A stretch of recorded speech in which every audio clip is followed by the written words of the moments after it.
Hi, my name is Dustin Ferguson, and today we're talking about conducting. Just the basics. Everything and anything you need to know to get through any situation that involves conducting. Now, there are four main parts to conducting: the posture, the ictus, the breath, and finally the pattern. So first thing, posture.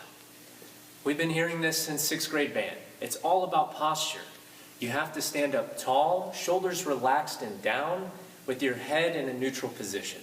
A great way to practice this is get up against any wall. For example, if I were to use this board, I would stand up against the wall with my heels touching the back of it, my shoulder blades touching it, and then my head.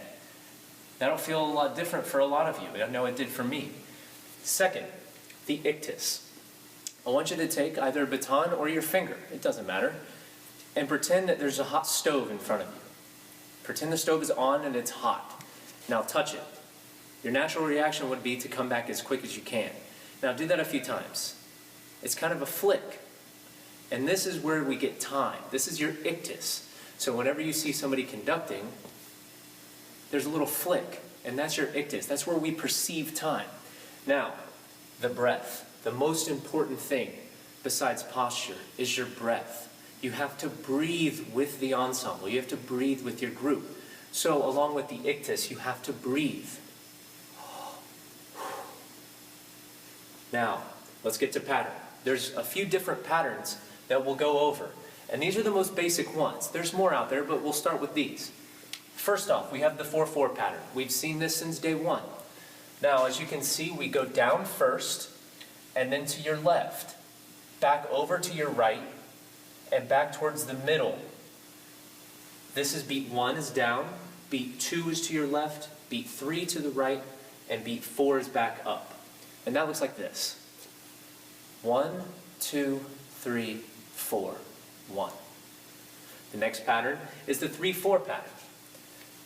This, we simply go down for beat 1, over to the right for beat 2, and back towards the middle and up for beat 3. And that looks like this.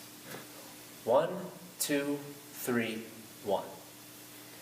The next pattern we have is a little different because we have two options. This is the 5-4 pattern. We can see it with 2 beats on your left and 1 beat on the right, or 2 beats on the right and 1 beat on the left. You would go down for beat 1, over to your left for beat 2, and over to your left again for beat 3, and then over to your right for beat 4 and back in the middle for beat 5.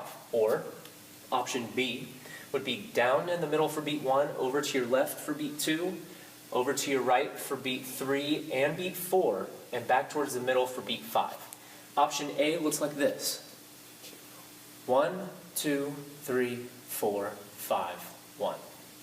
Now option B, we'll put those two on the right. 1, 2, 3, 4, 5, 1. The last option we have is 6-8. There are also 2 ways to do this one. The fast way, which is if you have 1, 2, 3, 4, 5, 6, 1, we'll do it in a simple hook pattern. So you'll go down for beat 1 and back up for beat 2. And that looks like this. 1, 2, 3, 4, 5, 6, 1, 2, 3, 4, 5, 6. And the other way is the slow pattern, where the 8th note gets the beat. We go down for beat 1, over to your left for beats 2 and beat 3. We come over for beat 4 and beat 5, and back towards the middle for beat 6. And that looks like this. 1, 2, 3, 4, 5, 6, 1. And that's all you need to know to get you through some basic conducting.